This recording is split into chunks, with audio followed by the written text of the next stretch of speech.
What's good with y'all? Y'all can hear me? Y'all can hear me? Hold on.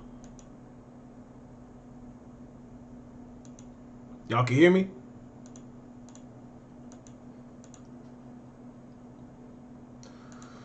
Hold on.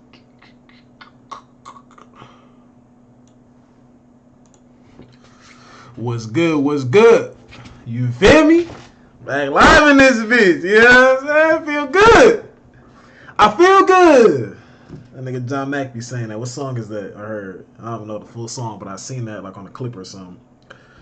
I feel good. What's happening? What song is that? I heard. I don't know the full song, but I seen that like on a clip or something. What's going on? What's going on with y'all? I got a good topic. Couple things I'm gonna talk about today. We doing live reactions, also talking to y'all about some shit. As y'all can clearly see in the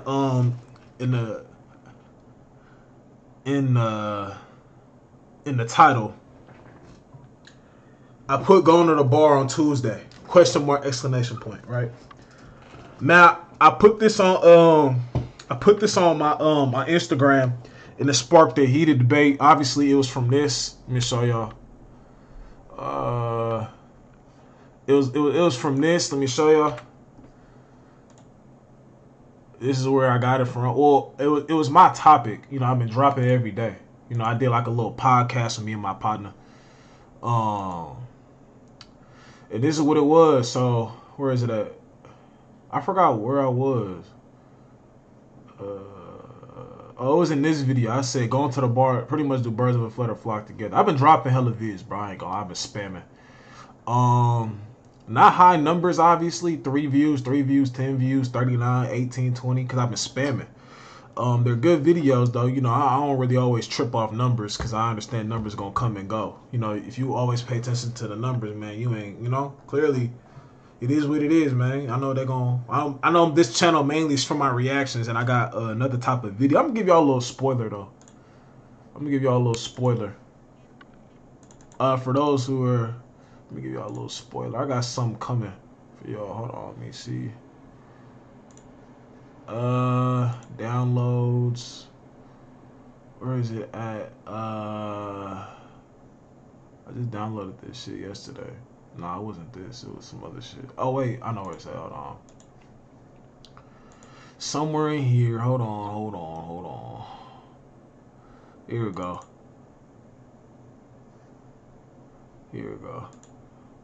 This is it right here. This is it. Passed away in 2010. Love is when he performs on stage. My grandma made me feel love. Little documentary coming on NBA YoungBoy. For those that don't know, for those that are you feel me? For those that are, you know, that want to know about that. Little documentary coming on that. But that's just for people that's in here. Obviously, I don't want to, hold on, let me see. I feel good. What's happening?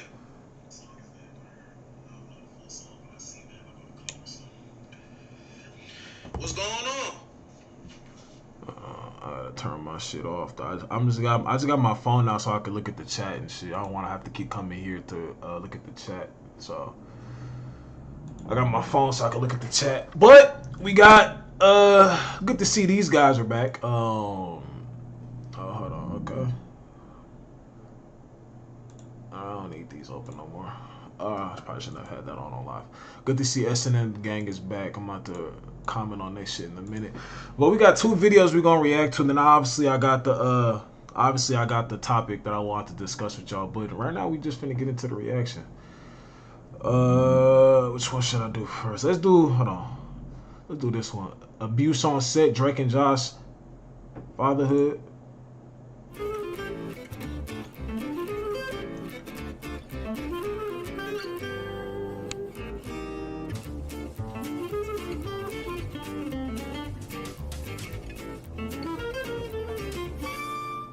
Earn 100,000 points and a $500 Chase travel credit with Chase Sapphire Reserve. Quiet on Set came out, everyone goes after this big bad man. Let's go.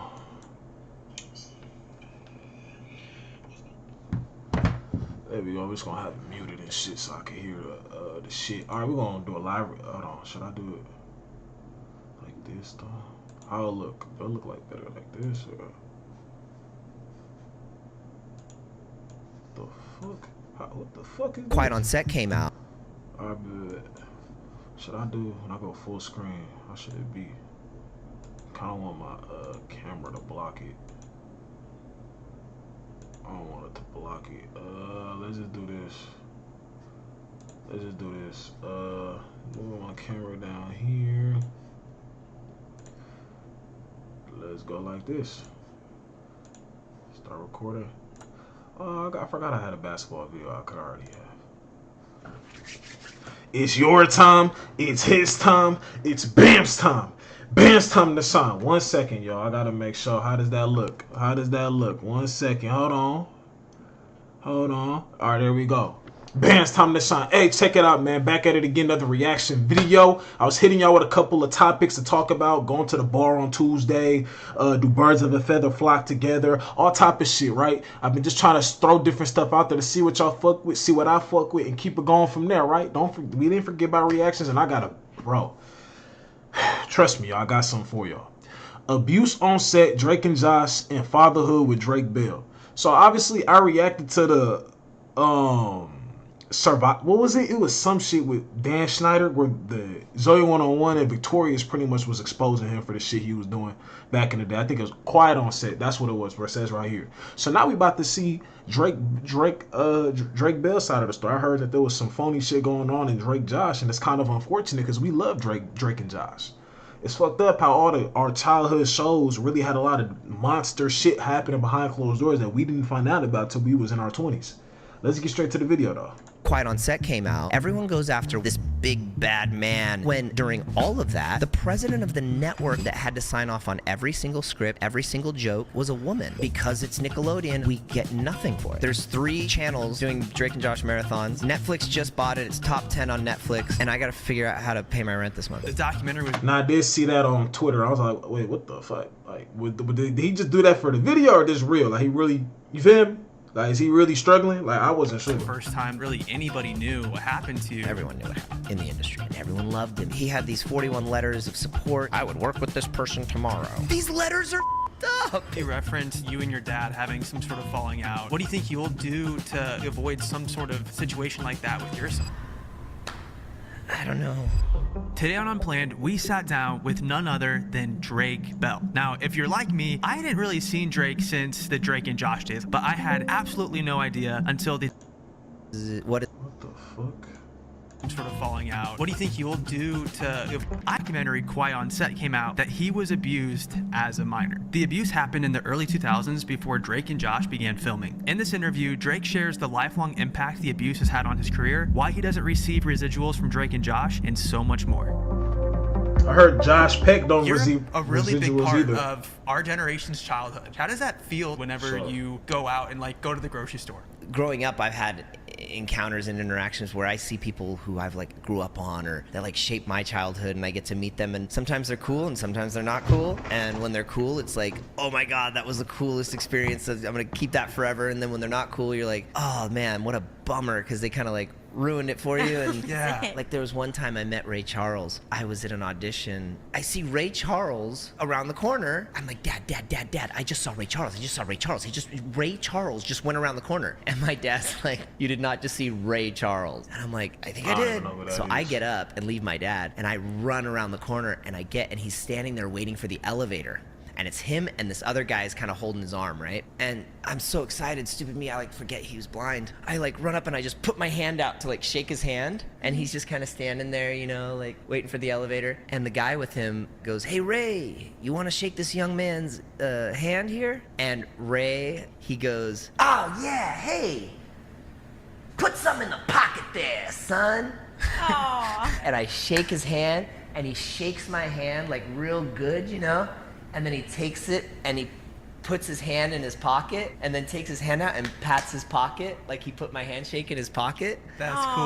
And I was like, that was the coolest handshake I've ever seen from the guy was just oozing cool. Like his shirt was like straight out of the 70s. Like he was just oozing cool. He looked like a rock star, you know? And then I recognized the guy he's with and I go, and you're and he's got a hat on, like a brim hat, you know? Yeah. And a suit, and he's so cool, and he just goes, the name's Quincy, and taps his hat to me, and the doors close, and it was Ray Charles and Quincy Jones, and Wow. it was like, I mean, just royalty. So I take away moments like that where I've gotten to meet people who I've really loved, and what'd that take for Ray? He was waiting for the elevator anyway. I have to ask, did your dad believe you when you went back? I'm trying to think back if my dad believed me because I wasn't able to get a photo Yeah. or anything, you know. So That's I don't know. cool. He probably thought I was making it up. It's cool talking about how you and your dad were together, you know, at the beginning, even like towards the beginning of your career. You seem to have a really close relationship with your dad. Yeah, I mean, you know, it's interesting because we definitely had a time in our relationship where, you know, I'm sure a lot of Same old phone? Nah. Upgrade to the new Galaxy Z Fold 7. Oh my god, oh my god, oh my god, oh my god, I just won $60,000 from my car crash from this app from fathers and sons. I really hope it doesn't happen with my son. Where we're at odds and we don't speak and we're this and I, you know, and I was also bamboozled a lot by the people that were around me, that he was taking my money and doing this and all to get me away from him and to get me into their clutches and things like that. Is that a common thing that people will talk to child stars and try to get between them and their parents? 100%. 100%. And unfortunately, sometimes it's good advice and sometimes it's terrible advice. And coming from a place of like, I want to take advantage of this person and this person's in the way of that. So let's drive a wedge and get that person out of the way. But then there's also times where the parents are actually being abusive to the kids, whether it's physically or emotionally or mentally or monetarily. Yeah, I mean, I think the first time we really learned about that going on, I think I'd heard about Coogan, who was an actor, and then they made Coogan accounts because of what happened to this kid Coogan when he was growing up back in the day. So Jackie Coogan was an actor back in the day. I don't know if you know Charlie Chaplin, the kid. That's Jackie Coogan. Okay. And his parents pilfered a bunch of his ton of his money when he was a kid, and so they created the Coogan account, which takes 30% of all of the money that you make when you're under 18 and puts it and sets it aside. Unfortunately, there's a lot of loopholes that parents can figure out how to get through that. It's still a flawed system. Did you ever see the? So parents really be taking money from their kids. I mean, I've been knew that there was something like that. Every child star or whatever doesn't have the best parents that are looking out for them and has their best intent.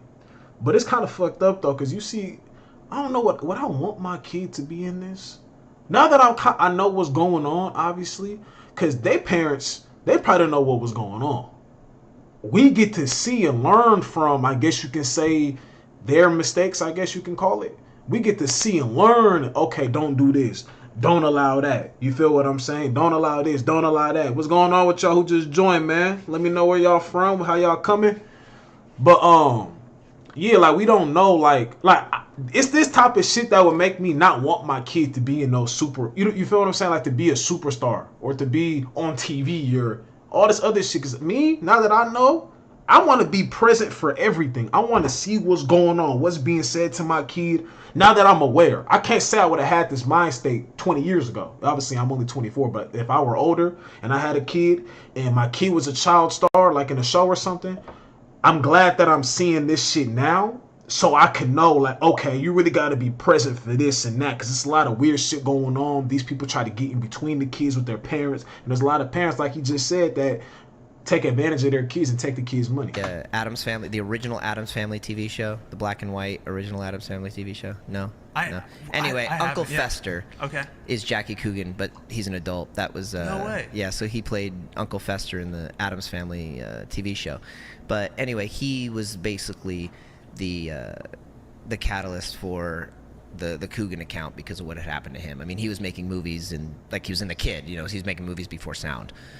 So he was one of the early child actors. Yeah, I think, at least for me, I read Jeanette McCurdy's book, and that really opened up my mind she to had a book? everything that there is out there. I mean, I just had never thought. And how that's still happening, like, recently. Yeah, I just thought that every kid you see on TV, their life was perfect. Yeah, You know? of course, of course. You just idolize them. You wanted to be. Yeah. I mean, I wanted to be a Disney Channel Yeah. kid when I was a child.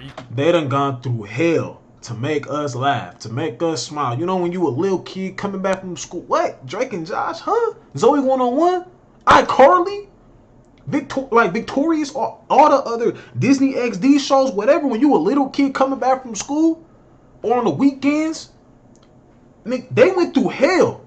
So we had something to watch. To this day, I still watch Drake, especially and y'all could do this too, whenever you feeling down or overwhelmed or maybe just something terrible just happened to you and you just don't know how to shake it off and you don't want to resort to nothing crazy to cope with it, go watch one of your favorite shows. Go watch one of your favorite shows growing up. I promise you, you're going to feel better. I promise you, it's going to put a smile on your face and you're going to feel way better. Way better. That's something I do. Kidding me? Yeah. Like, And the that seems like perception of the dream. world too, and not just so much with like Nickelodeon kids, but it's the perception of the world has always been this way. Is like, you know, oh, you made a Folgers coffee commercial, you must live in a mansion in Hollywood. Like I saw you on TV, like you're rich. Nah. Well, that's far from the case, you know. Nah. And especially, which is the bummer for most of us on Nickelodeon, we don't get residuals I saw that for on our Twitter. shows, so we got paid, you know. I saw that on the show. I was just on oh shit, never mind. It's interesting. I was just watching I seen Josh Peck on Twitter talking about how they don't get residuals for the show, but they got paid like $15,000 an episode, which is great. You feel me? But thinking long term, we still watching this shit on Netflix, right or wrong. This shit is on Netflix. They still making hella money off this on the back end. And you ain't giving them you ain't giving them no money still?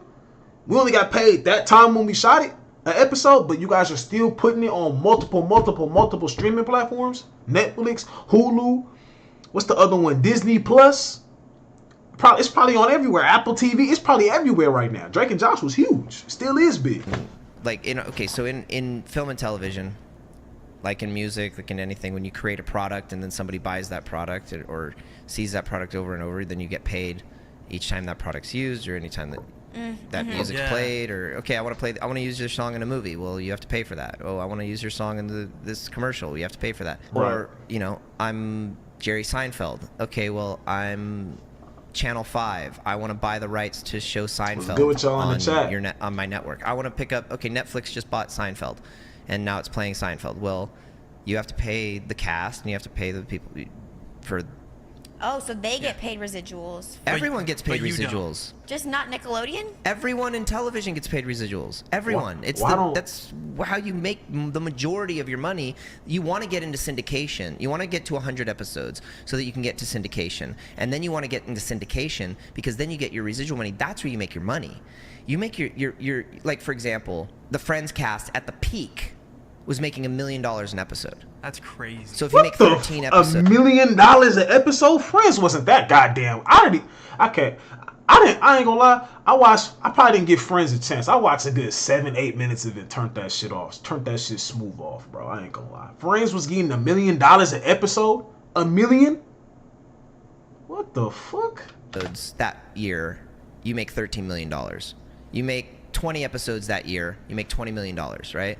But right now, each cast member of Friends, just in syndication alone, is making over $20 million a year. And they're not filming a show every week. They're not going to work. But they're playing their show and they're using their likeness and they're doing all this, so they get paid for it. And they're making over $20 million a year just because other networks are buying the rights for syndication. Is the Netflix, reason you Hulu. guys didn't get residuals, was that because you were kids and the people around you thought, oh, this is a great opportunity. I guess there's no residuals negotiated into this contract, but they're kids and this will probably help their career, so they just didn't think to fight for that? Oh, keep going. Is that why? Keep going. Was it? Keep trying to figure it out. He doesn't have it. Oh, yeah. Right? That's what I'm guessing. Right? It's a lot of evil, corrupt people. That's the only thing that is the answer. There's no other answer. There's no other answer. No other answer. So no one on the show gets residuals, though. Nobody. Well, the guest stars. Really? Oh yeah, there's people who That's what I saw on Twitter. The people who, bro, the people who, you know, when they have a specific episode and you just need people in the background or a waiter that may say like one line, they get residuals, but the main characters don't get them. I don't understand that, bro. That shit weird. That shit is weird because, you know, in music, if you have your deal right or your paperwork right, however big a song keeps on blowing up, as long as you didn't sell your song to somebody else, you get, the money still grows. People make money from a song that was fucking 10 years old. You get what I'm saying? That shit's crazy, bro. That is actually insane. And am I the only one who peeped that Drake Bell, he's actually a great actor, because how he is in real life was so, obviously you're not going to be who you were in your show in real life, but something about me, I think we all can agree, I always viewed the character you played as you in real life. I don't know what it is, I always did it. Did you do that? Because I did. And he's completely different than Drake, and this is a different Drake than Drake and Josh. Obviously he's older, but even if you can, it's just a different Drake, bro. said 2 lines on one episode that still get checks in the mail. That is pretty crazy that Josh and I, corporations like are making bag off of your show. they just sold it to Netflix. It was top 10 on Netflix. Listen, I'm like, look, I was in New Jersey recently and they had 3 channels. Great ideas can come from anywhere. With Wit, Of Nick channels, and they were all 3 marathons of Drake and Josh, and they had different episodes playing on each channel. It was 3 different channels, and each was a marathon of Drake and Josh. Well, what was coming on in between those? Cereal commercials and this commercial. I'm just looking at this going, that is so much money going to this corporation, and they're just making it up of all of this. You should email Netflix and be like all of these, and say what? And say, hey, I know you legally don't have to give me anything, but could you just throw me a bone over here? Yeah, and then Do a Taylor Swift. my name is literally the name of the show that you just bought rights to. yeah. That's You crazy. would Throw think- me a bone, please. You would think, right? You would think. But how does it, I don't know. how did it, That's crazy Yeah. though. That's and then they wild. do everything that they do to us mentally and emotionally, and then throw us to the wolves, and we're like, okay, cool, I got rent this month. There's 3 channels doing Drake and Josh marathons. Netflix just bought it. It's top 10 on Netflix, and I got to figure out how to pay my rent this month. I don't understand. Like, how is that possible? Like, how? It must be something that they just didn't know about because they were kids, and their parents probably didn't know nothing about it either. Because obviously, I can't expect the parents to know. Now that we're seeing this, so if you have kids who end up being in a hit TV show, now you kind of know how to go about it. But they're the first ones, not the first ones literally, but they had to crawl so we could walk pretty much. How is that possible to where Netflix? It is. Drake and Josh has been on Netflix for a very long time now. It's probably still on Hulu. It's probably still on Disney Plus, and it's making so much money. You can't throw Drake or Josh or Miranda Cosgrove in them, the parents. You can't throw none of them any money. That's crazy. I'm not. Obviously, it took a team, but we the main characters on the show. We can't get no money, but y'all still using what we built to make bread, and we don't get nothing. TV show, bro. This TV show business, bro. And some fat cat with a cigar is just sitting up at the top of Viacom just going, isn't it great getting around? I mean, what do you call it? It's just like getting high on child labor. So I take it you don't have a great If we relationship. were making shoes, somebody probably would have come in and saved us, but we weren't. We were entertaining you. That's heavy. I mean, that's definitely true, and that a lot of that probably has to do with like the perceived glitz and glamour of Hollywood too. It's like, oh, well, they're living better than all of us. And the other thing is like, oh, we don't get residuals. Well, I don't get residuals at my job. Like, stop whining. Like, you got to live a great, fantastic, like, rich life. And it's like, no, you don't. Like, people don't understand I hate when how people say that, the bro. business works. They don't. The business side of this. They just Yeah. see what the perception is on Instagram and social media and all of the glitz and the glamour of Hollywood. But it's like, for example, if you get a guest spot on a television show, you're going to get paid maybe $1,000. You're probably going to be a resident of California because if you're an actor, you're going to be probably residing in California. You're going to get taxed. So you're going to get your 30% tax on California. You're going to get your 50% tax from the federal government. Then you're going to have to pay 10% to your agent. Then you're going to have to pay 15% to your manager. Then you're going to have to pay 5% to your business manager. Then you're going to have to pay your publicist. And then you're negative. You're in the red. They don't realize that you're shit. not making all of this crazy money. It's all gone. And then you're not even accounting for the parking tickets that you had to pay for when you got to that audition because you didn't know that you were going to be in the audition room for an hour instead of 30 minutes. But you couldn't leave. You can't go out and pay your parking because they're going to call you in, or you're actually in the audition room and you're getting the $75 parking ticket and you have another audition that you have to go to and pay a $30 parking for that place. And then you've got your car, you live in LA, so you have to have a car, so you have to have your car insurance, you have to have your car payment, you have to pay for gas, so where is all of this money?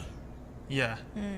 And then they set us up. We're kids. We're working on some kids this show. We're adolescent. We don't know what's going on, and we're like, okay, cool. Like this is going to set us up. Like we're putting in all of this work. This corporation's making billions with a B off of us, and we're being compensated for the week of work. Cool, but that's it.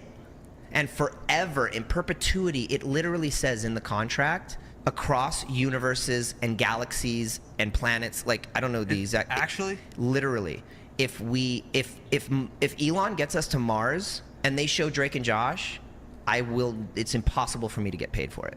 do you think it's? They were really thinking there. Yeah. Wow. I never even knew that was a thing. Again, like I said, this is probably, like I said, just lack of experience and shit like that. Like parents not knowing really what's going on. I'm not blaming Drake, Josh, or any of the other people. I'm just assuming it's something that they just didn't know what was going on. Because that's why it's good to be intelligent. You could say educated, but I prefer to use the word intelligent. Know how to read a contract, because they gonna put all these. That's why, like, I don't know about y'all. I hesitate even signing, like, regular shit. Like, shit that you have to sign, I still be wanting to read all of it, because y'all be throwing little words in there, like, and you may not know what that word exactly means, and then you sign it, and then you just fucked after that. You didn't realize what you just signed. So, the TV shit, this shit's sketchy, bro. And I can't say I wouldn't have accepted the offer, because I'm saying that in hindsight. All of us are saying this because we're seeing what happened. We can't say we wouldn't have did what they did, because we weren't in that, it's easy to say we wouldn't have did it because now we seeing the aftermath. But we really, back then, give it 2005, a lot of us taking the opportunity. Let's be real. Do you think it was situations like that led to bankruptcy? Absolutely. Absolutely, because you're also living in a situation where you're like, okay, I'm getting a good, obviously we're not working 52 weeks a year. We're not working like a normal job. So we do have to say, okay, we're only doing 6 episodes. We're only doing 13 episodes, and we have weird seasons. Oh, we're doing 22 episodes. So it's like, that's only 22 weeks of work. You got to make that last throughout the entire year. And like I said, with all of the expenses and all of the things, especially when you're actively working on a show, then you actively have publicity that you're paying for. That, sometimes you can put your publicity on hold. Oh, I've got a project coming out in 3 months.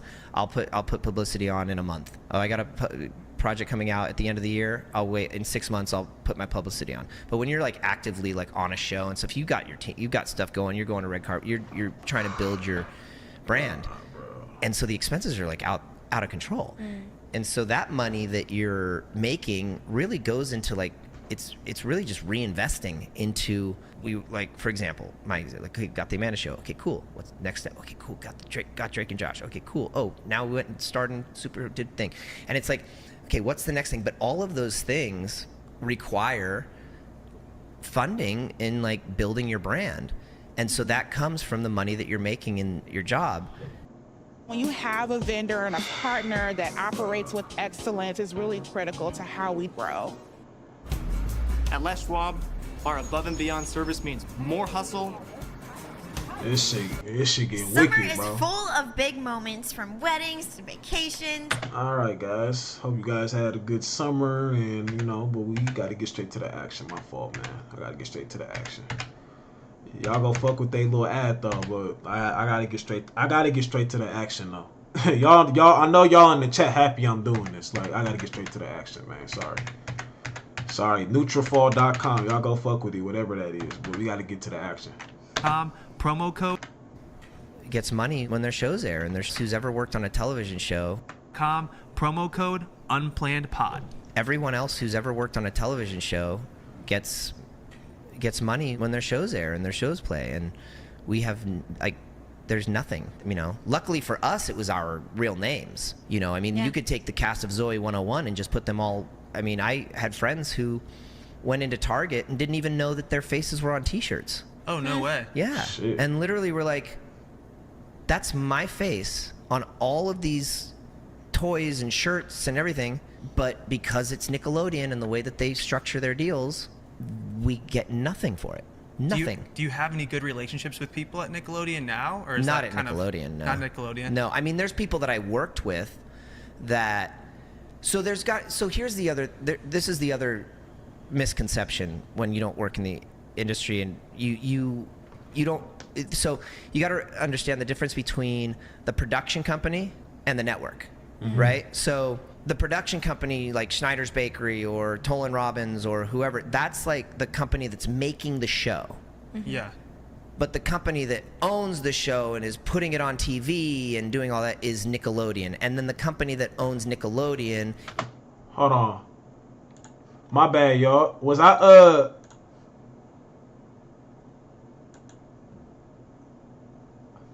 delay ads?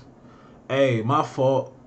I don't know why it kept spraying ads. Is Viacom. I'm not trying to spam ads in the fucking we live, complain about Nickelodeon and they didn't pay us, they don't give us residuals. There were things that were allowed to be on our shows that probably pushed the envelope, we shouldn't have happened, things like that. That's not coming from our like production company, like our family over here making the show. There's a like a conglomerate that's making those decisions. So a lot of times, like I've seen a lot of people who have worked on my show be demonized, like they don't, like Drake and Josh, what do you mean they don't get residuals? Like how could that person or that person or that person? I'm like, no, they don't control who, like our pay and everything. They're like, just because they're an executive producer or they're a head writer or they're the boss of the show, like they don't control like what we get paid or what our residuals are going to be or what our deals are. Like they have nothing to do with that. That's Nickelodeon and Viacom. Gotcha. So, Gotcha. which is interesting because when Quiet on Set came out, you know, they were demonizing it so heavily that there was like, oh, look at how they're sexualizing these young girls and putting them, it's this big bad man that's doing it, and it's these men that are putting these women. When the president of Nickelodeon during all of that was a woman. And no one, I have not seen in one documentary, I have not seen in one YouTube video, everyone goes after one person. Okay. The president of the network was a woman that had to sign off on every single script, had to sign off on every single edit of every single episode.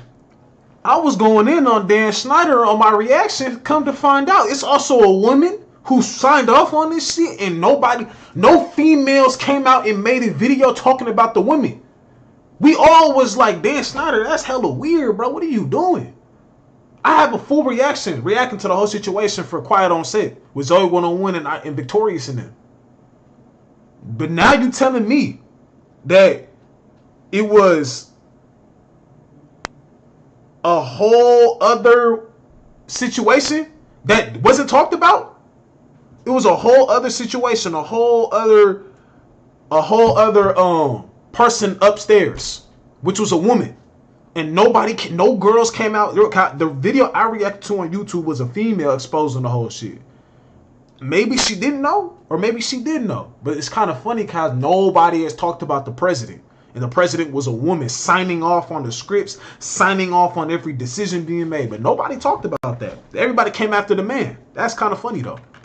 Video, everyone goes after one person. Okay. The president of the network was a woman that had to sign off on every single script, had to sign off on every single edit of every single show, had to sign off on every single joke.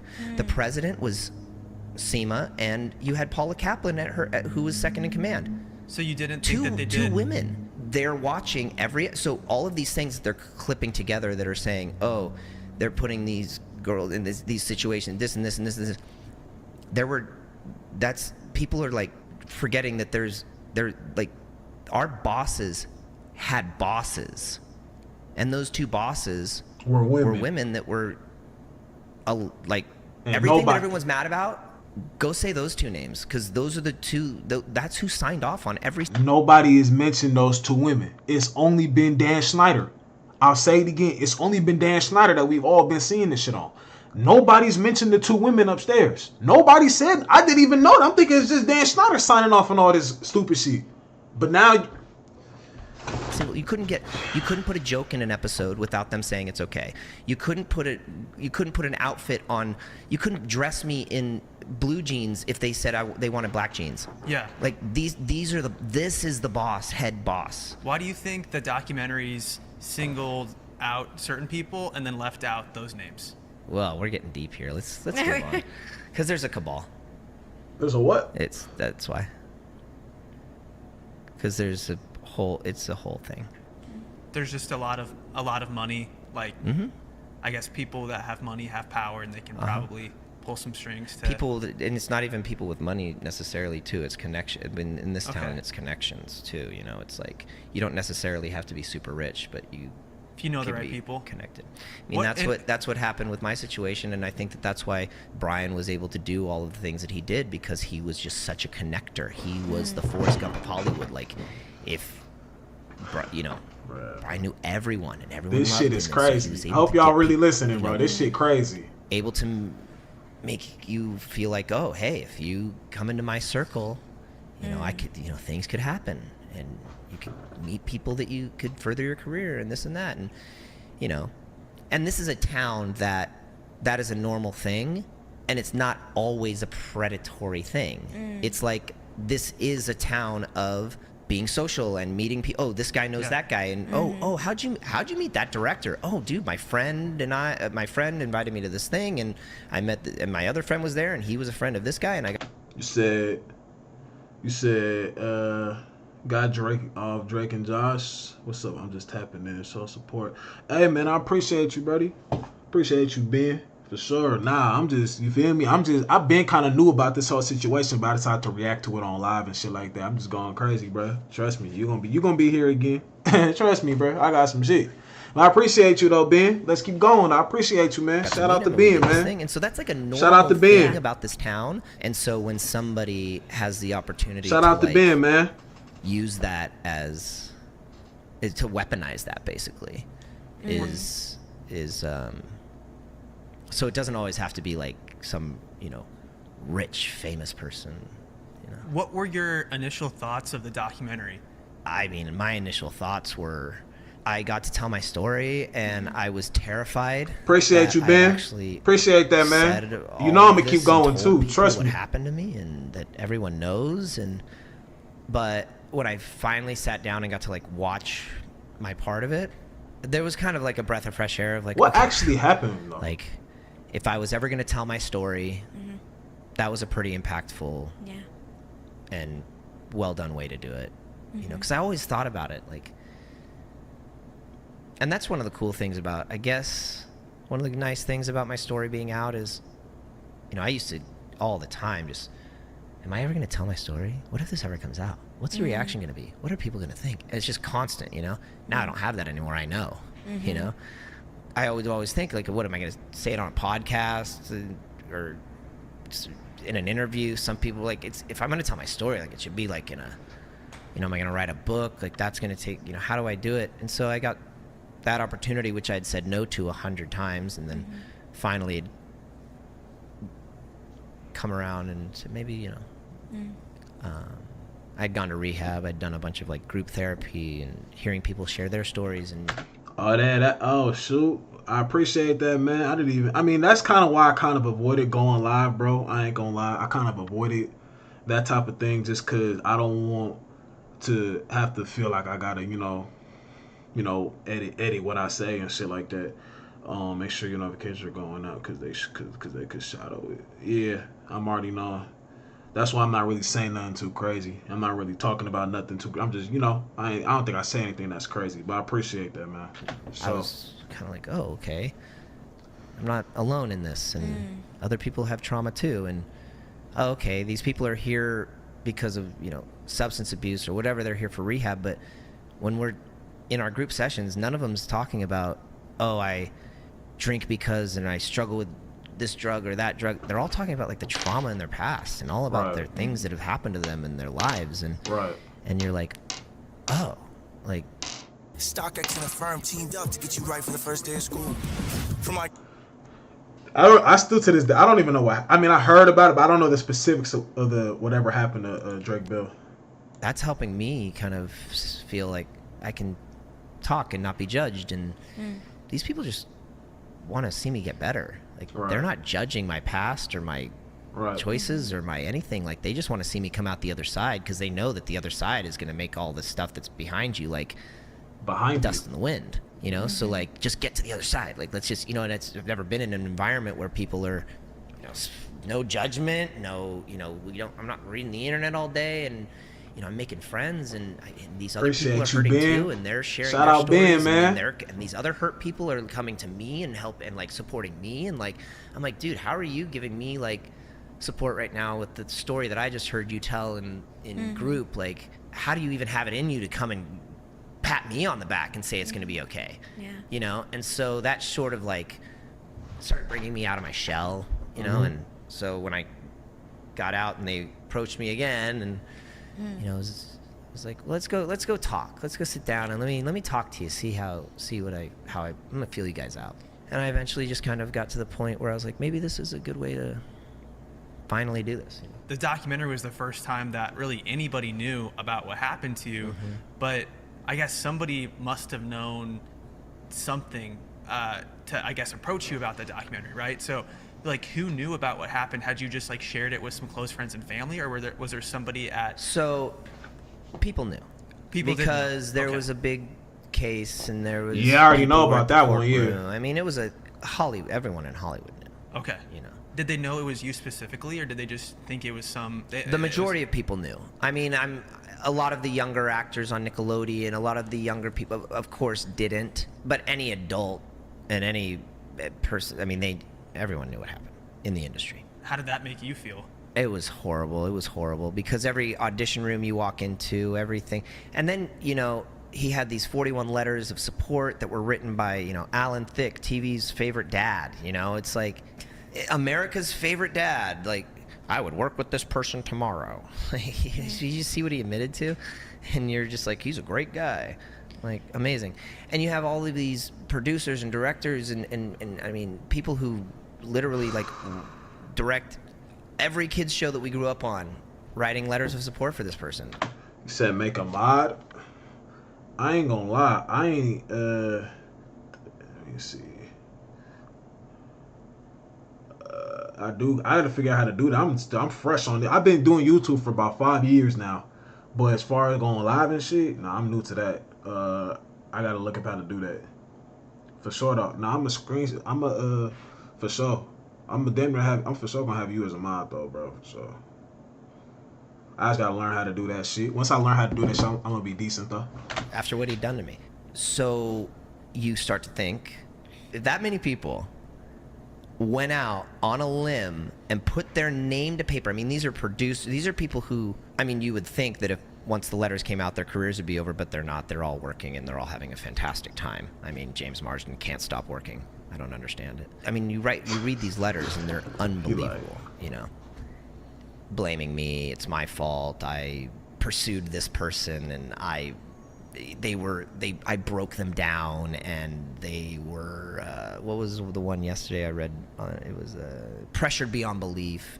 I'm like, I was 14. I just got my first girlfriend. Like, trust me, I wasn't trying to like go after the 40-year-old fat, gross troll man on my set. Okay, like, trust me.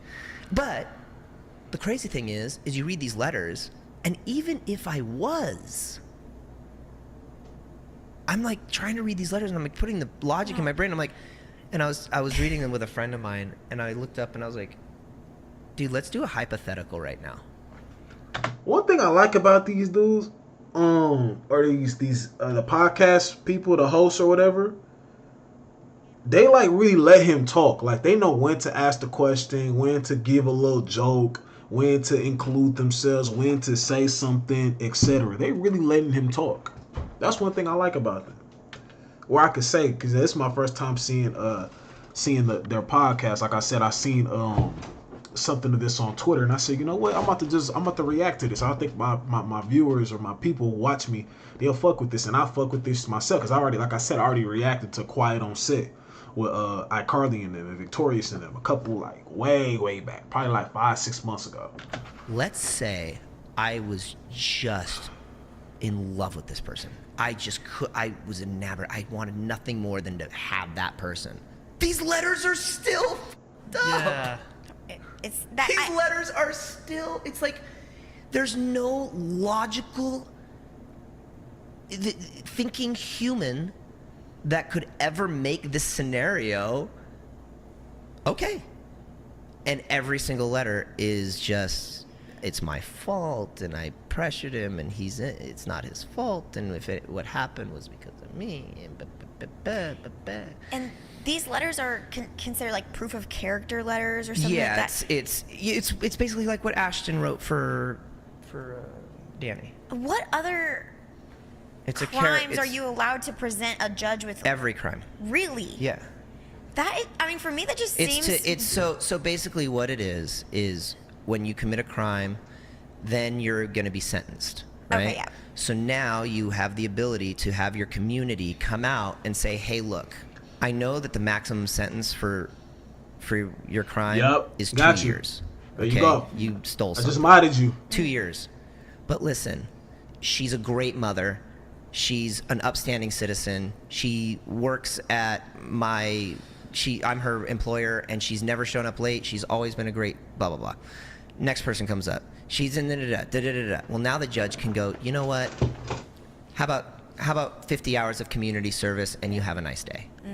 Or they can go, hey, which in my case, the judge said, because I had him on tape, admitting every single thing that he did, like graphically admitting everything he did. And without that, there wouldn't have been the conviction, right? Like there would have been the conviction because there was other evidence. There was, but that it would have been much harder. Because that's what I was thinking about. Like, how do you even prove this stuff? Because he just admitted it all. Well, luckily in your case he did, but there's probably so many stories out there where people have had effed up things happen to them, and they don't have the phone call, they don't have any hard evidence. They were probably just scared, and they didn't think to record a phone call. I mean, and for you, it happened so many times over and over and over. But think about all the situations too where 100%. It happens once and they can't even. There's no way to convict someone. Yeah, and so luckily we had the call, and the judge in my case, after getting all of the people speaking so glowingly about this person and all of the letters and all of this stuff, he was like, the judge was a badass. He goes, you seem to have a lot of friends, and but I just want to let you know, then I'm paraphrasing, I don't know, this was 25, 30 years ago. Yeah. And so, wow, more than that. Drake and Josh was 20 years ago. And so he goes, I just, you have a lot of friends. How old is people Drake showing now? up for you today? And they didn't hear the tape. So the people there, that's one thing that they didn't hear. So that's one thing I can say, okay, maybe. But still, it's whatever. They're forgiven. So they go, he goes, everyone who's shown up for you has zero impact on my decision today. Zero. And you're very lucky that your mom, I think he was like trying to really like dig at him. Like, because he goes, you're really lucky that your mom could afford an expensive attorney, because what I'm going to hand down to you is not what I want to give you nor what you deserve. Because, ladies and gentlemen of the court, I heard the tapes. Wow. And I was just like, whoa. And everyone in the courtroom was like, tapes? Like, what? Like, what? And he's like, so, congratulations, basically, on having a lot of friends, but they didn't help you. And you're really lucky that you have a mom that came to your side, because you'd be going to jail for a long time. Wow. So did he get the maximum of No, what? he got 16 months in jail, which he got let out early, and then That's what I was went wondering. to work at Disney Channel. I was like, how does he end up with 16 months after the judge Yeah, then he was went and like, worked on family movies with kids, and worked on, Jack and the Beanstalk with Gilbert Gottfried and Chevy Chase, and a bunch of movies with a bunch of kids. Yeah. And went and worked on the Disney Channel as a registered sex offender. But that's dope. Welcome to Hollywood. Hey. I'm curious now, like we're parents now. This shit is crazy. So he was abusing this man sexually. I still don't know 100%. It was he got caught. Was in jail for 16 months. He got out early. Actually, wasn't in jail for 16 months. He was supposed to be, got out early and was able to go work with kids on a whole new movie. New movies. That's insane. And like thinking about you as a child, like going into this, from what I understand, this was something that you independently wanted, was like the entertainment industry, and something you sought out. Your parents weren't a part of the industry at all.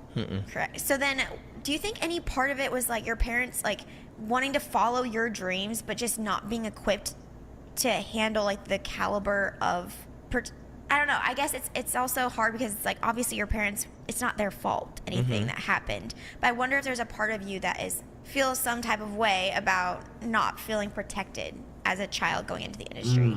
Good Well, question. it's difficult because, you want to go, how could the parents be put in, let their kids be put in the, but it's different.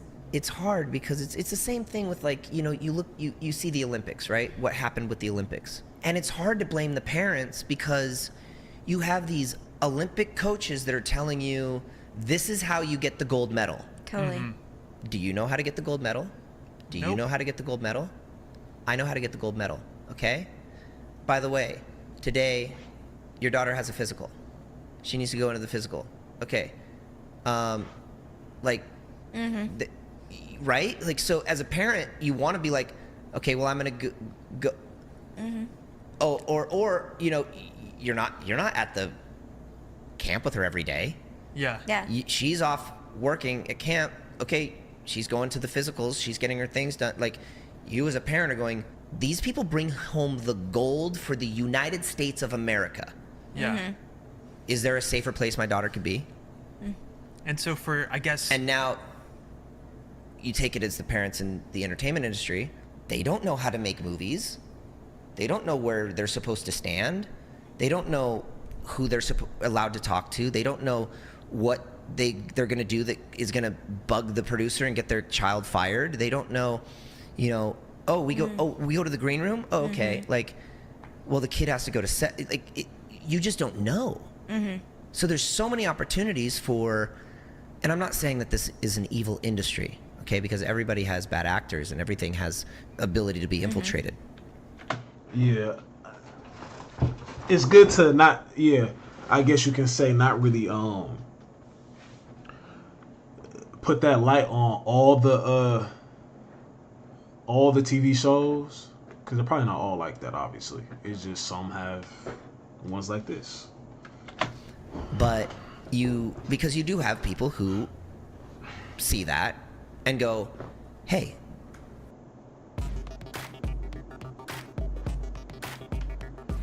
Catch me up. you're new. This is how it's done. Like, hey, when they tell you parents go in the green room and your kid goes to set, you don't have to go to the green room. Just don't be walking around and going up to your kid going, hey, smile bigger, and hey, look at, just don't be that parent. Just go stand over there and watch your kid work. Yeah. But be present and be there. That's going to be fine. They just put the parents over there because most parents are standing over there like they're at a beauty pageant going, Yeah. and the director's going, he's in the middle of a take. Get this Yeah. parent out of here. Yeah. So that's what they're trying to get out of the, Totally. you know what I mean? Is the parents that are like, the director will say, hey, that was really great. Just like that. Give me one more. And then the parent will run in and be like, You didn't even cry. Oh. There were no tears. You cried in the car. You did it right in the car. Put the tears. And that's just like that's just like a parent who like take their child to a basketball game, and they always got something to say. Every time the kid misses a shot, the parent is like just getting hella upset. Body language, like the kid keeps on looking at the parent, trying to get the parent's approval. It's the same shit. Make them the tears. Show them the tears. And the director's like, Yeah. I just had a great take. I was just going to get another great take. And now this kid's all in his head because this mom is now thinking she's a director of a movie. Like, I don't want the kid crying. I don't want the kid, like... So that's what, when they say, hey, parents, go over there, is really what they're trying to get rid of. Yeah. But then you have people who can weaponize that, infiltrate that, and go, hey, I know best, and I know how to get your kid to the next level, and I know how to get, and, oh, hey, kid, your parents should not be your manager, because then that gives them the opportunity to steal your money, and it gives them the opportunity to do this, and opportunity to do that, and then, it starts going, what, I appreciate like that. your parents are more likely to steal your money than some business manager you've never met before. That's a really good point. Like the but it's 14-year-old logic. So yeah, I appreciate that nuance because I can see where a common criticism would be like, oh, the parents, but I feel like that is like misplaced. Earlier you referenced you and your dad having some sort of falling out at one point, and it seems like I noticed on your Instagram, I was taking a look at your Instagram today and I saw you posted about your dad on Father's Day, and it seems like you guys have a really sweet relationship. But what do you think you'll do to hopefully avoid some sort of situation like that with your son?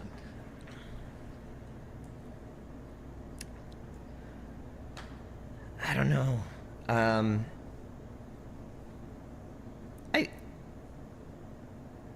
I mean, I love my dad, and my dad's amazing. And I love my mom, and my mom's amazing. But that's not to say I think that, and you'll see this as now that you're new parents, we love our parents, but my God, did they teach us how and what not to do as a parent. I hope that That is a fucking, bro, that is a fact. And you say that you love your parent, because every parent is gonna make mistakes. It's impossible to have kids and not make mistakes with them. You're gonna make a mistake. I'm gonna make a mistake. You're gonna make a mistake. But that is it. When you have parents, it shows it's not all, but there's gonna be certain things that really weigh on you. Like, you're showing me what I don't want to do as a parent.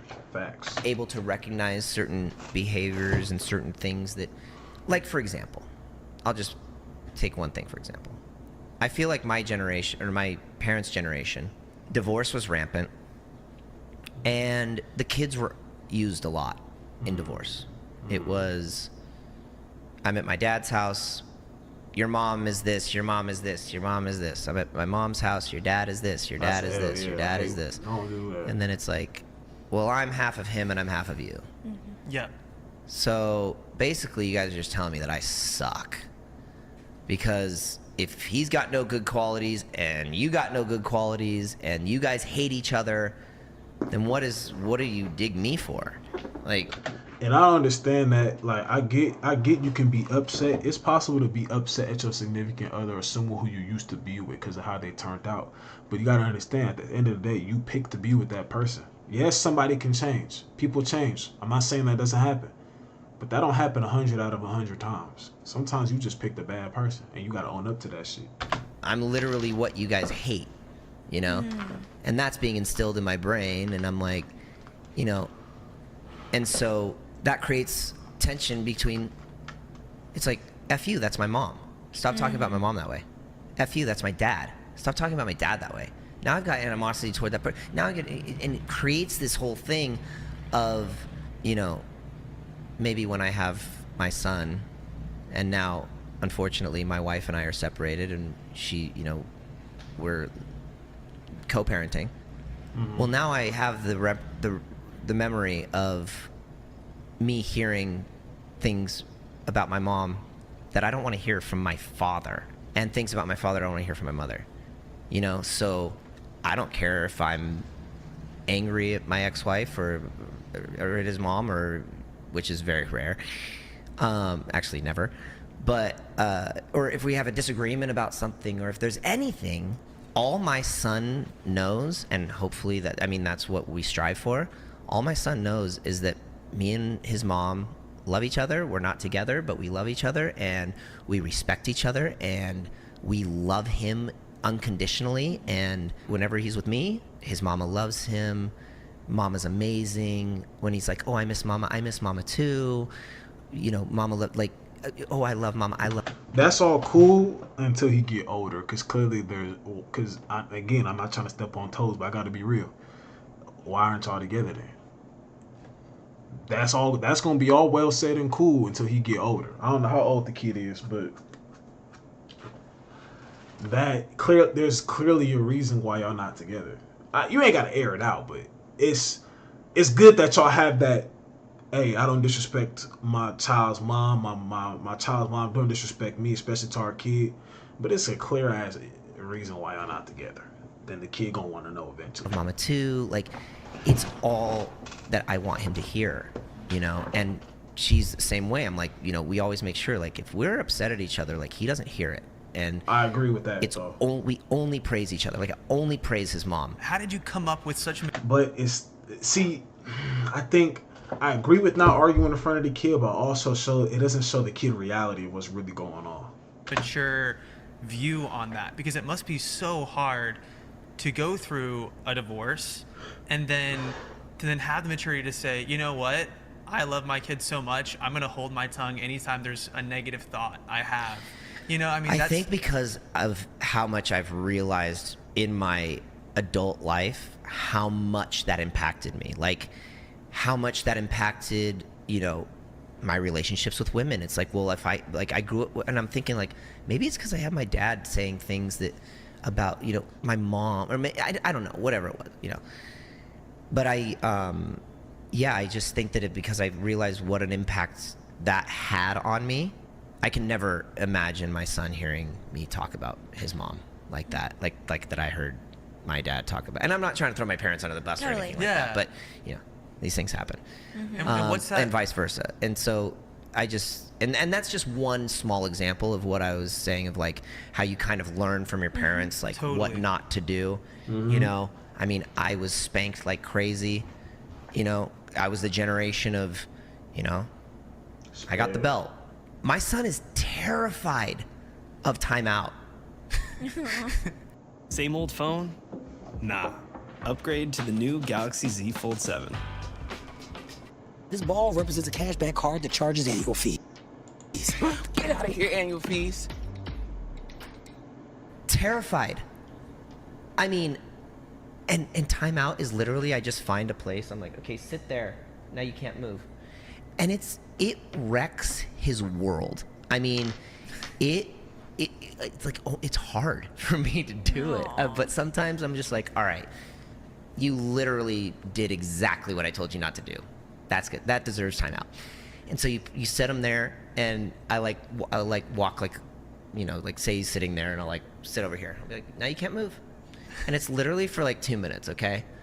But he will cry and be like, Dad, I just want to hug you. I'm so sorry. I just love you. And so that's another. Sit your ass there, little bruh. I ain't hearing none of that. I love you too, son. But right now, your ass got to get straight. You on some bullshit right now, son. I love you, but you gonna learn. Thing where I'm like, Don't try to soften me up with that shit. He's terrified of timeout. That's that for works. your mama. That ain't for me. You don't need to go. That's my wife thought I could say that. I don't need to talk about that. We're getting too deep right now. We can talk about something we can relate to that, though. But those are the things that I'm saying. We learn from our parents. It's oh, my kid just did something bad. I just set him on timeout, and it just corrected his behavior. I didn't have to go up and do 90s parents. Yeah. I think our son is probably about a year younger than your son. Is he? Mine's 4. Okay. Ours is almost 3. Okay. Our oldest. That makes sense why he's saying all that to his kid. That's what I was about to say. That makes sense why, because at 4 years old, okay, cool. Yeah, he not gonna know shit what's going on. He not. That makes sense. But when a kid is 12 to 14, 15, and he eventually gonna be known all right, y'all, why aren't y'all together then? What's going on? Eventually. But 4 years old, that's different. Okay, cool. And so we were the timeouts are Like we call it Take a Break. It's essentially the same Yeah. thing. Yeah. But We've rebranded to Take a Break. We've It sounds a little bit nicer. Yeah. You know? Yeah. But yeah, so we can totally relate to that. We've talked so much about your early career that I'm like, but now you're doing so many cool things. You're leaning into the music even more so. Obviously, you've been doing that for a long time too. And actually, in preparing for this episode, we learned that You have a massive audience in Mexico. Like Yeah. I was noticing just like crowds of 20, 30, 40,000 people just jamming out to your music. It was really cool to see. Yeah, it's crazy. I kind of live in an alternate universe. yeah, because you're in Mexico City. Yeah, I'm in Mexico City, and then I tour all outside the United States. It's kind of like a different world. Was that some of the appeal, like trying to escape some of the things in the U.S.? No, I mean not. It wasn't really escape. It was post-pandemic, and I'd spent so much time in Mexico. This is the time where I've spent the most time because I went down there and did The Masked Singer. I recorded the Oh, that's filmed in Mexico? No, I did La Máscara, the Mexico version. Oh, okay. I did the U.S. version here. Okay, I was gonna say, yes. Yeah, that was Okay, shot here cool. in L.A. But a year before that, I did the Mexico version. Okay, cool. And then finished up the other half of my record. So I was, I've been out there for a long time. And yeah, I was in LA, and post-pandemic, like everyone went to Nashville, Texas, Florida, Yeah. up north. Like everyone moved and left California. And my wife had moved to Florida with my son, and with she's from Florida, so all of his cousins and aunts and uncles and everyone's there. Yeah. So she went to Florida, and I'm like, okay, so do I go to Florida? What do I do? And I just was like, I got nothing here in LA anymore. Yeah. And I was What's good coming with y'all back in to the LA, chat? sitting on my couch, twiddling my thumbs until I had shows or touring or my whatever business came up. So I'd be here for like a month or two doing nothing, and then I'd be like, oh, sweet, get to go back on the road. And then once I was like, well, I'm just gonna give up my place in LA. And so yeah, so now I'm just kind of cruising. I'm assuming you're very fluent in Spanish. No. You're not? No way. Is it hard to? I mean, I speak Spanish, but not. Hey man, they forced that on us in school, man. I know a little bit. Un momento. I mean, I'll be right back, or one moment. Hasta luego. I think it's like some type of bye, like bye or see you later, or something like that. Me amo Bam. My name is Bam. You know what I'm saying? I know a little bit. Like fluent, but I can hold a conversation. See, you're light years ahead of me in your Spanish. You really are.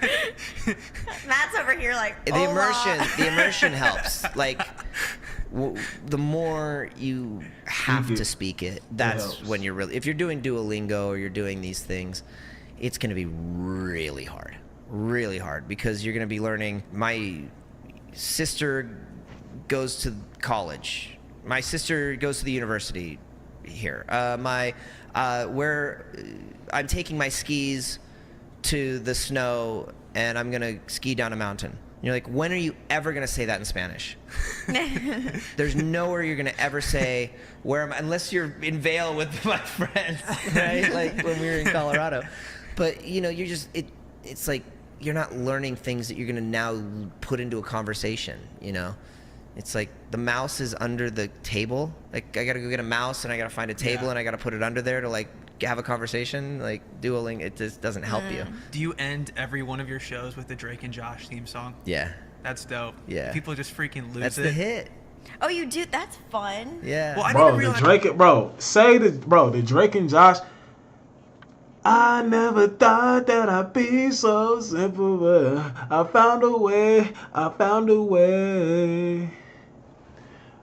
That song, I'm a soul man. Dun, dun, dun, dun, dun, I'm a soul man. I wrap you up and turn you in and be your own. You know what I'm saying? Like, Drake and Josh was a fucking classic, bro. It was a classic. I can't lie. So obviously I know the song, but I didn't realize it was a full song because you made it an entire. It's not just for the show. Yeah. So we wrote the song. Well, I wrote. We had And they used the song. A Lenny Kravitz song. His song for the to theme gain song money. to Drake and Josh for the pilot. Okay. I was watching it at home, and this was before we were picked up, and I was just like, and I was like, this is cool. This is so cool. I'm like, because we only had the pilot, and we were like waiting to get picked up, but it was like cool. I was like watching, like, wow, this might be a show one day, but like, look, this is so cool. But every time I'd watch the opening, and it was like a Lenny Kravitz song, I always just kind of had like this. I wish we had like, when you wake up in the morning and the alarm gives off a warning and you just get on time, like days go by, like a theme song that is that show. Like, Saved by the Bell just came on. Full House just came on. Family Matters just came on. Like, Right. By these, Gilligan's Island, the Brady Bunch. It's like every show is like, they've got the theme song. And I was like, this is going to be a bummer if this is what we end up using as our theme song, And I didn't know that it was just a placeholder and that Dan had been planning, like, well, I'm going to have to figure out how to get a theme song, because this was his first show outside of Toll and Robbins that he was doing on his own. So he was like, how do I get a theme song? Like, there's people that write theme songs. So that was something that he was worrying about. Like, okay, I got to figure out, because he's loved classic TV, and he wanted a Brady Bunch, Gilligan's Island, something that is so recognizable and memorable to be the theme song of the show, like a 2.5 Men. It's like everybody, the second you hear it, you're like, oh, 2.5 Men's on. And I got the idea. I was like, maybe I should try and write a theme song. Because if this is what we're gonna use, like, at least I gotta try. Yeah. So I went in with a buddy of mine who I was writing music with, and spent all day trying to write this theme song, and nothing came out. And then I was like, you know what? Because we're comparing them to all of these incredible theme songs that were written by like Barry Manilow and Billy Joel and like these huge songwriters. And I'm like, I'm like 15 at the time, and I'm like, maybe we're in it over our heads. I'm like, let's just write a song today and not waste the day, because we've been here all day and not getting anything. And so we kind of came up with this like, and I was like, oh, that's a cool riff. Let's build off of that. And then we just wrote this song. And as we started to get to the lyric part, because for me, lyrics are always last. So we've got like the melody, we've got the progression, we've got the song, and this is great. Now let's write the lyrics. And I thought you were supposed to write to the beat. What if? I'm like, this song is really energetic. It's really cool. Like, this has got, but it didn't sound like supposed to write a to the TV beat? theme song, But I was like, dude, what if we write the lyrics like we're buddies, like it's about a friend, like I'm there to pick you up when you're down, and I'll always be there for you. And it's not like a love story. It's not a guy and a girl. Like, this could be, maybe it is a guy and a girl. Maybe it's two girlfriends. Maybe it's two best friends. Maybe it's two guy friends. Maybe it's a father son. Like, this is just like a buddy thing. Like, it's like write a buddy song. Like, and something about, and then I'm thinking about the show, I'm like, okay, so like me and Josh, like we're like total opposites, right? But we find a way to make it work, and like we kind of. And that's where I never thought that it'd be so simple, but I found a way. If you open up your mind, it's gonna take some time to read. Like, that's probably where that shit came from. So we just started like, well, I never thought that'd be so simple. I found a way. Okay, yeah, I found a way to what? I found a way to bring us together. Like, we're totally polar opposites, and now we have to be put together because our parents get together, and we're thrown into our lives, and we think it's good. I never thought it'd be so simple, but you never we thought found a they way, were and I always thought it'd be stepbrothers either. crazy, but hey, we found a way, and I'll always be there to pick you up when you're down, over your shoulder. I'll be picking you up. So it became this like lyrically of these like kind of two opposites coming together and being like, oh, whoa, there's my other half. Like, I got your back. Like, you're my boy. I'll always be there for you. And so the lyrics turned into that. Does it bother you that people always mess up the Realize lyrics? and realize. Yeah. We found that out too. I was like, no way, because I was seeing it, and Matt's like, do you know that's wrong? I'm like, how do you know She the said lyrics? realize. You get all and the lyrics wrong. And I was like, I was listening to Drake on a podcast when I realized that Well, it was I was not just realized. watching. I was just. Wait, I never thought that it'd be so simple. I found a way. Wait, what part? I just got sent a TikTok from the Ozarks, some like big party in the Ozarks, and they were singing. The whole bar was singing the theme song, and they were like, "If you open up your eyes." If you open up your mind, It's gonna take some time to I did say realize the realign, okay? Bro, I ain't gonna lie. We be doing that. And see what's inside. And so I was like, wow, I've never heard that one before. But the entire bar said eyes. I was like, wow, it's usually the realign that gets wrong, but open up your eyes to mind and see what's inside your eyes? Open up your eyes and see what's inside your eyes? Wow, wait, why do I feel like I also thought it was eyes for a period of time there? No, open up your mind. I said realize too. I'm never good with lyrics. I will admit though, it was yesterday that I realized it was realign. Yeah. And that's probably. I would like to know if there was a poll. I wonder how many people actually know it's realign. No, what do they call that? Like the. Well, it doesn't rhyme effect. either. Rhyme. Yeah. It's gonna take some time to realign. So yeah. no, wait, it's gonna take some time to realign. But if you look inside, I'm sure you'll find a line. Fine. That's the rhyme.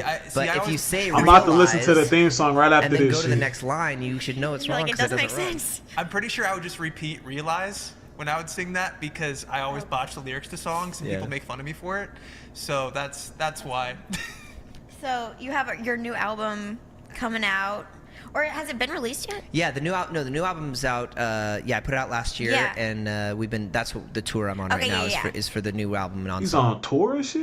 How old is this shit? 2 weeks ago. Flight. That's cool. She was explaining to us. Amanda was. It's Amanda, right? Oh my gosh, I was like, did I just say the wrong name? The really cool concept album. Yeah, it's a wild. I went overboard. It's a total concept album where I love kind of the golden era of commercial flight, like Pan Am, TWA, 1960s, 70s, big. Hey, it's Espa. I never thought that it'd be so simple, but I found a way. First class.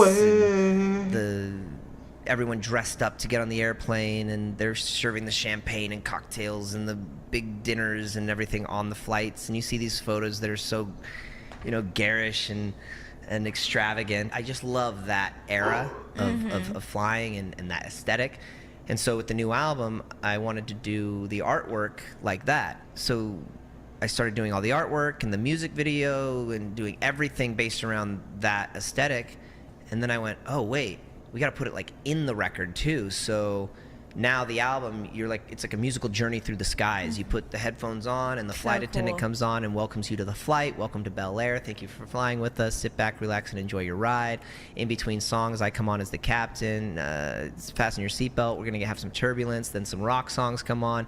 Then it's like, we're dimming the cabin lights. If you prefer to sleep, blankets and pillows are available upon request. Then we go to like softer singer-songwriter, mellow songs. And then we have like the upper deck lounge opens up and where we have special guest entertainment. You can go upstairs, and then we have like this like bossa nova kind of instrumental song that has this like kind of cocktail hour vibe that takes you into this next scene where we're flying over Mexico, and you're looking out the passengers, you're looking out the window and seeing the pyramids over and the beautiful sun cascading over the mountains of Mexico.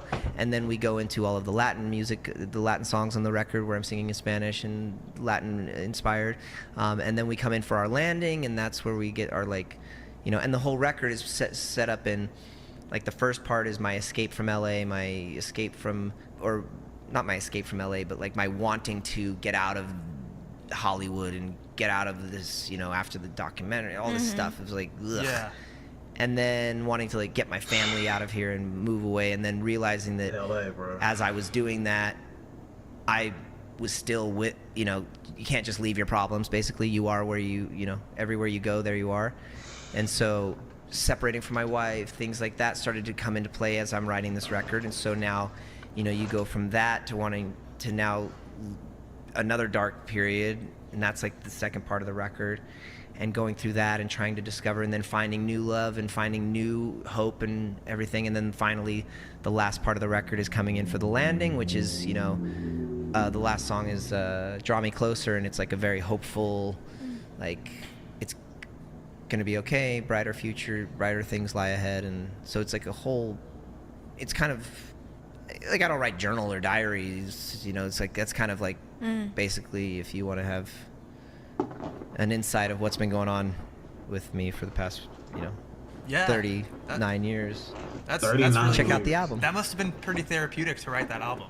It was very cathartic. I think the whole experience, and there's What a lot word- of lyrics. What word did you just say? I like to use new words every day. It was very cathartic. Cathartic. What does that mean? Cathartic. I think the whole experience, and there's a lot of lyrics that I've put on that album that I definitely wouldn't have put on had I not like told my story, because there were things that are like, oh, this is way too revealing, or it's way too transparent. I have to like be more poetic about this to veil it, to hide it. But there's some very honest stuff that I was able to just come out on the album and just be like, which is really cool. And then I'm able to make music videos like I Kind of Relate, which I'm able to really like talk about my past and things that I had kept hidden, and now express that through my art and through the visuals and the music videos and stuff, and tell my story in that sort of way, which is very therapeutic and cathartic. Were you able to write any of those songs while you were going through rehab? Did they ever? Yeah, allow actually, you I have a couple songs on there. I've got a song called Was It a Dream? I forget what I ended up calling it. I think it's What Is It a Dream? I actually wrote in rehab. There was a little out of tune piano in the chapel across from my dorm, and we had like a half-hour lunch every day, and so I'd like go grab a quick bite and then run to the chapel, and I'd play this out of tune piano, and ended up writing that song and put that on the album. That's So lit. cool. Yeah. So cool. Yeah. Well, I'll definitely be streaming your album. I really appreciate you taking the time today to come speak with us. Yeah, and thank you. Share your story. I think there's just so much to be gathered from it, and I think so much change that needs to happen. But you having the vulnerability to share Married what couple. happened to you and focus on a brighter future, I think is just really inspiring for so many people. So yeah, we really appreciate you coming out today. We're excited to see what's more to come too. Thanks for having. Hey man, shout out to them, bro. Shout out to them. If y'all like this video, y'all know what to do. Get at me on the next reaction. Rest in peace to Kari, ex my grandma, both our grandmas, and I'm gone, man. Bam time. I'm just ending the record. I'm not ending my stream for people who are in here. I was recording this shit too. Damn, this shit was an hour and motherfucking damn near 30 minutes. But I never knew that though. I mean, obviously I knew.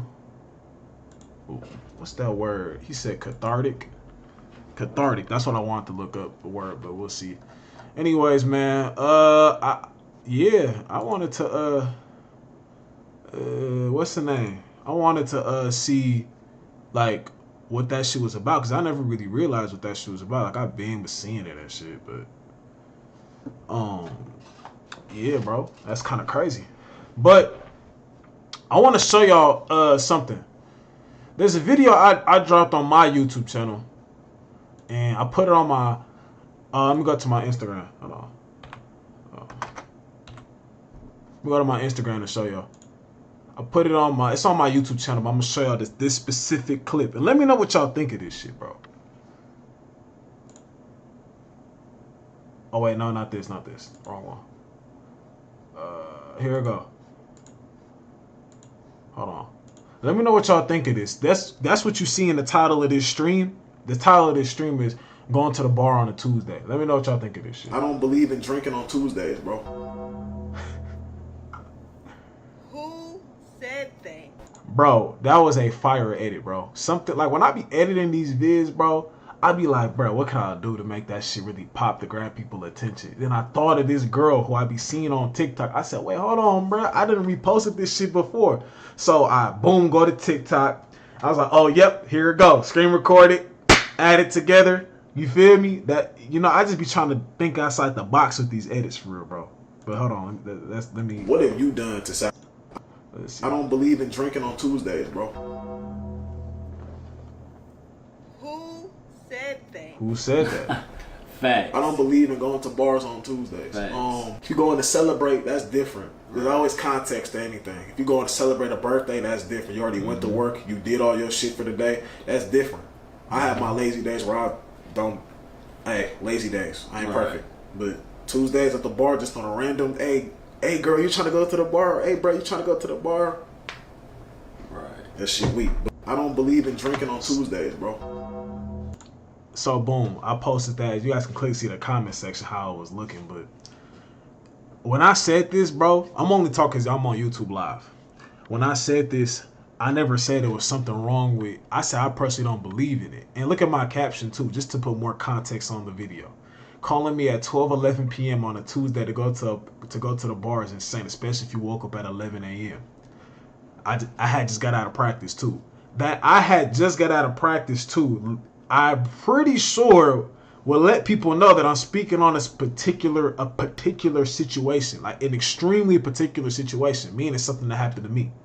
I'm not saying, like for instance, it's 9:33 now. Anybody who's at the bar on a Tuesday after they just got off work, went to go celebrate a birthday. A lot of people's birthdays in July or whatever, just went as a little icebreaker. Had a hard day at work. Let's go. You feel me? That's cool. Nobody said that there was something wrong with that. What I said was, I don't believe in going to the bar on Tuesday, but there's context to everything. And I even added the context. But you know, people gonna hear what they want to hear. They're not gonna hear everything.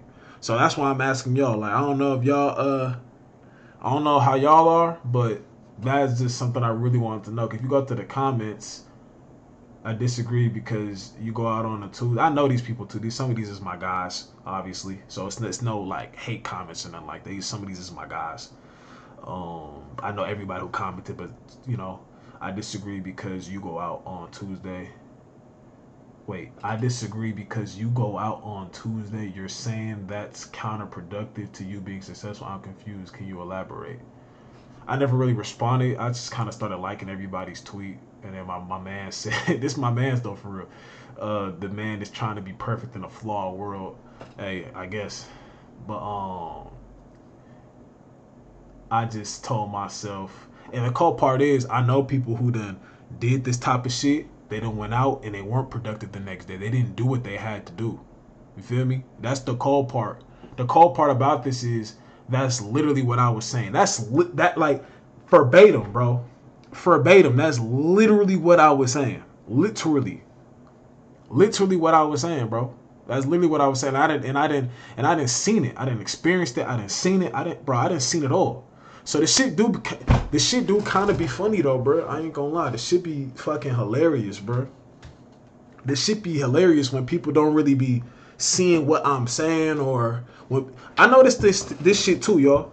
When you a person and you state a preference, and if it goes against what somebody else believes, they're gonna take it as a personal shot. We've all done it before, including myself, but I had to learn, like, okay, you can't really do that. So if I say I don't go to bars on Tuesday, I'm not saying I would never drink in my life. I'm not big on drinking, but there's times I will drink and have a good time. That's what I've always said.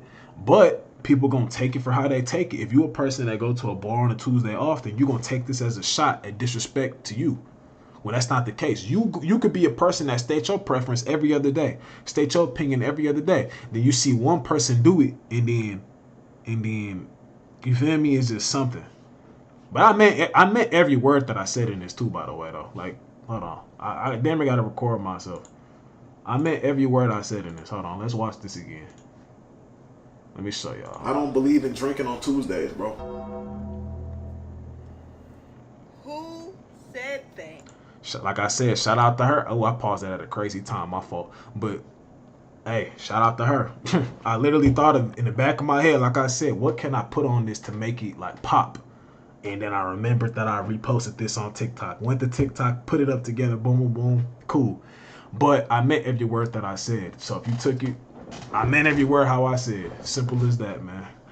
But I had to get that recorded real quick because I don't know how much I'm going to be able to take off on this stream because the stream be tripping sometimes. But yeah, bro, I just be wanting people to see what I be saying. These are stuff that I posted on my YouTube too. It's just a small clip. Yeah, I had to restart my Instagram too because my other one had got hacked on some weird shit. Then I got it back, but it was some weird shit done to it. So I just said, fuck it, and restarted a new one. So, you know, back on the grind, man. But yeah, man, I'm always a person who states preference and stuff like that. Also, another thing, I just recently watched All American. I just finished season 7 on Netflix. is shit. I nigga can't spell. Now I'm seeing. Why did I? Whatever. Oh, I reacted to this. I think the problem with All American season 5. This ruined the show. A frustrating mess. I watched this already. Why I stopped watching? I want to hear what you got to say. All American rant. I don't know. Everybody was kind of going on All American and saying that it was this and that. Do I like everything on All American? No, but I still think it. I think it was still good. I like season 7. What I noticed though, they're kind of repeating. They're putting what happened in the first couple seasons and they're making history rewrite itself. That's what I noticed. I didn't have a problem with that. I think we all just, it's hard to please people, like please the consumers like a lot. Like everybody gonna have and feel a way about something. Everybody gonna feel a way about something, bro. The problem with All American, why I stopped watching. Y'all wanna, let's react to this real quick.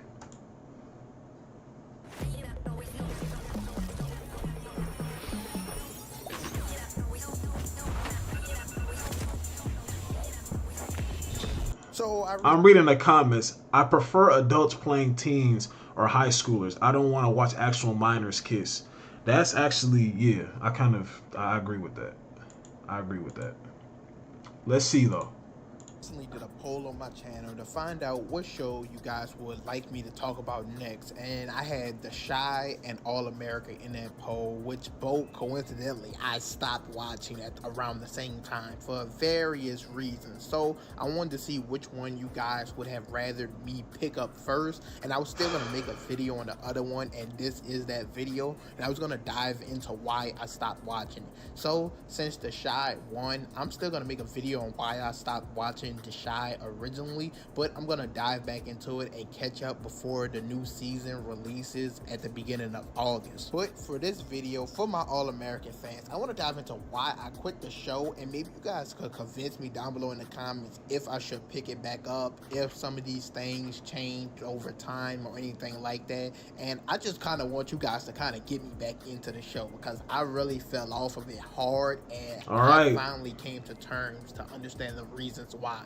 And we're going to get into them in this video. But as usual, leave a like, comment, subscribe. Remember, I tell you guys you can put down below any shows or anything you want me to dive into. I'll check into them. Some of them I'm probably already watching anyway, so you can leave those down below in the comments. But okay, my very first reason I quit watching All American is it's not about football anymore. And hear me out, this is what I'm going to say. So I quit watching halfway through season 4, I want to say probably like 6-7 episodes, and if I'm being honest, the show completely feels like a will they won't they relationship soap opera 85% of the time throughout any of the episodes of any season. And I know what you guys are gonna say, they still have football scenes here and there in between and everything like that, but the show is called All American. Football is far from the main thing that the show is about anymore.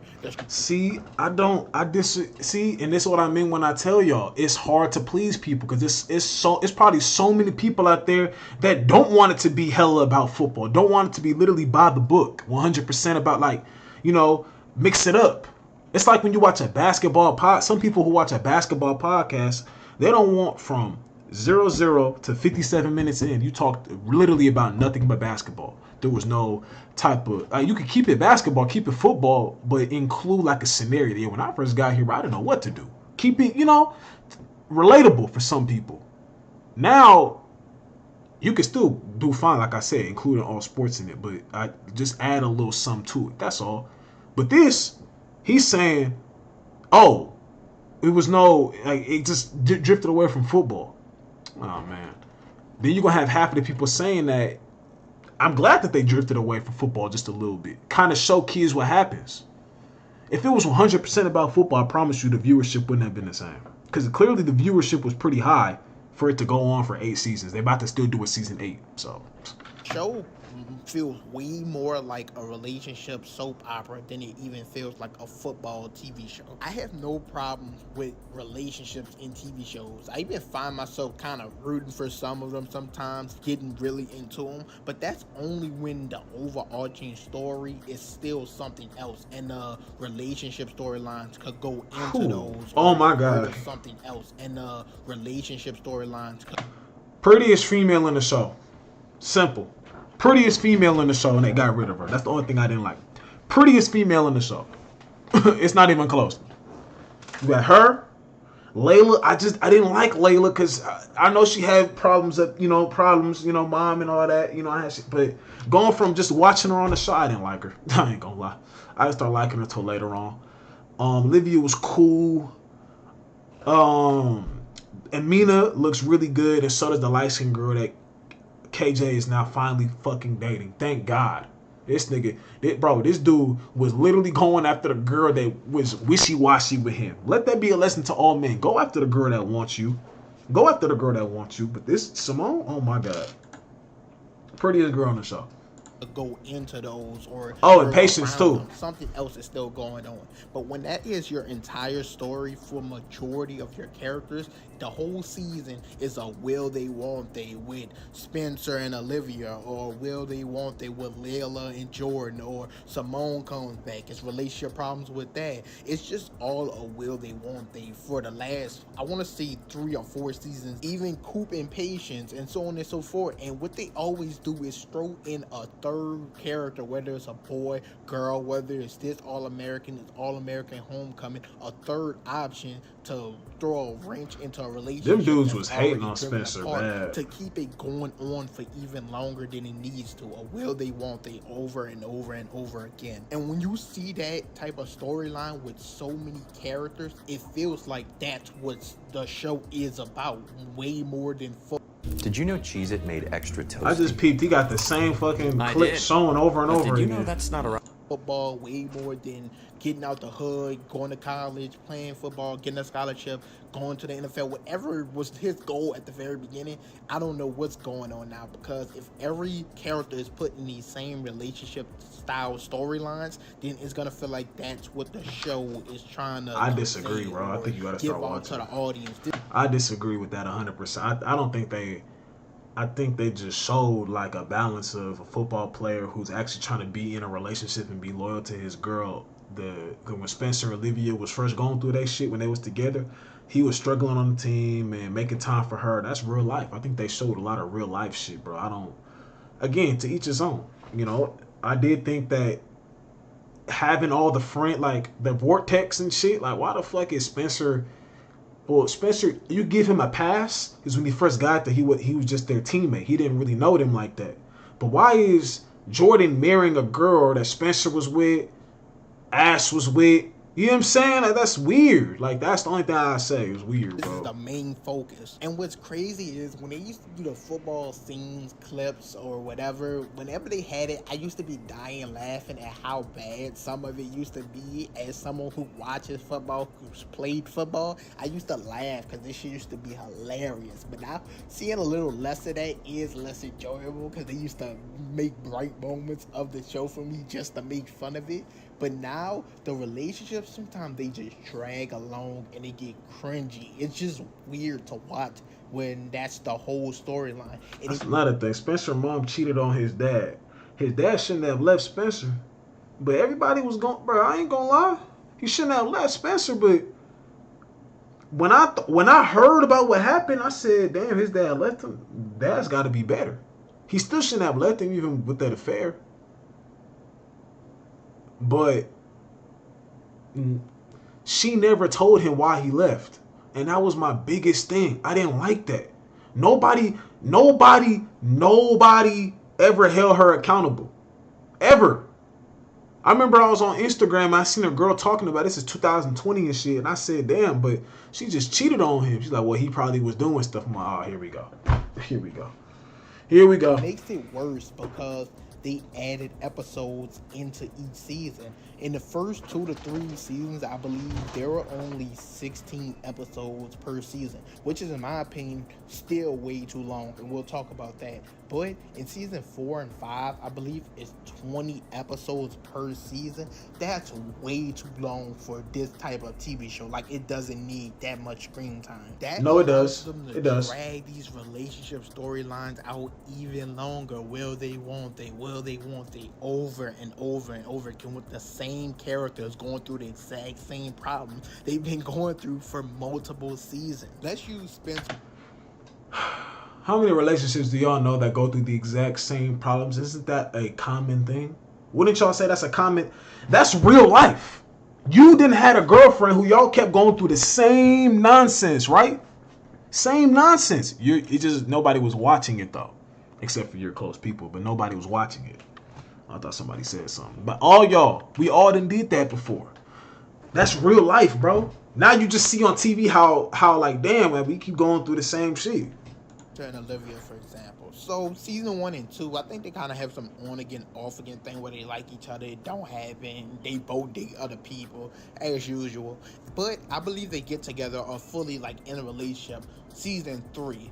Why is it the end of season 5 and I see all on social media that they're just getting back together? It's been a big build up to that point or something like that. Like literally first season 5, all the promotion. And when I say all the promotion. That's crazy. He really went back to Twitter, South Crenshaw. Instagram, TikTok, anything has been about them getting back together the entirety of season 5. Like, I don't even know if they play football anymore. Like, not even joking. I don't even know if they play football in season 5 of the show, because all the promotion I've seen has been about relationships, which was just like weird to me.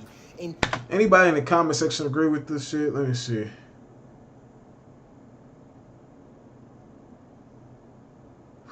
Yeah, I didn't like. Well, I have Billy die. I didn't understand that, but.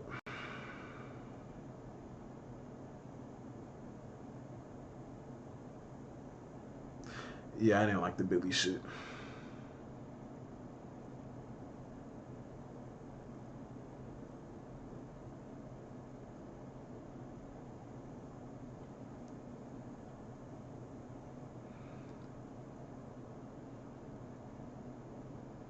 Exactly.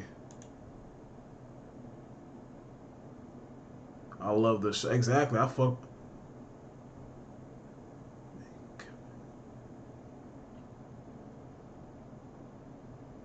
Exactly.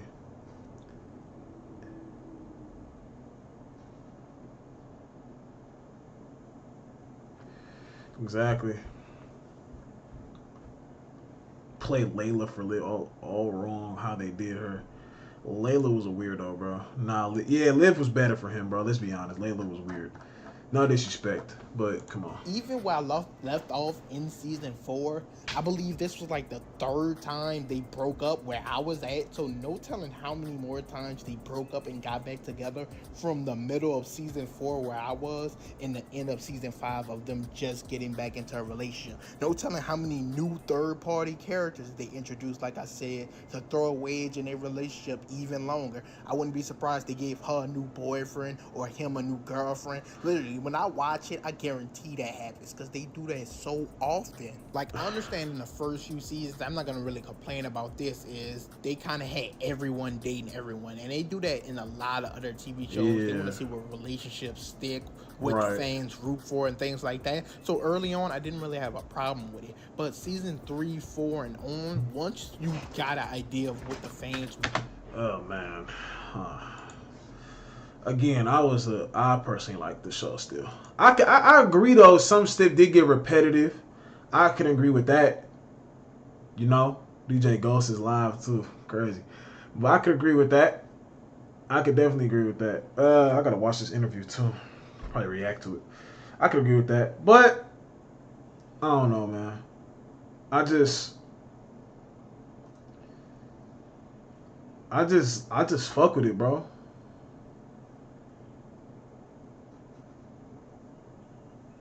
What the fuck? Giving him a last chance. Oh my gosh.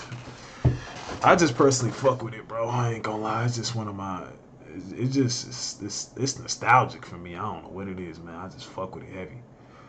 But hey, man, people gonna have their opinions. People gonna have their opinions, like who they like. It is what it is, man. Boy, I'm gonna go ahead and get off this stream. Like, I gotta edit. How long we was on stream for? How long you say? I don't know. I wouldn't really, and I made sure to turn the ads off too. I didn't know that they had ads on this shit. Like, cause I'm like, why the fuck is this saying? Somebody commented, damn, hella ads. I'm like, ads? The fuck? I didn't put no damn ads on. I mean, I put some on. I didn't put any on today. I didn't even know how to do it. Cause like I said, I don't be on live. But now, you know, okay, I now know how to pause them and keep it limited. I want y'all to really be in here and not keep getting hit with hella ads.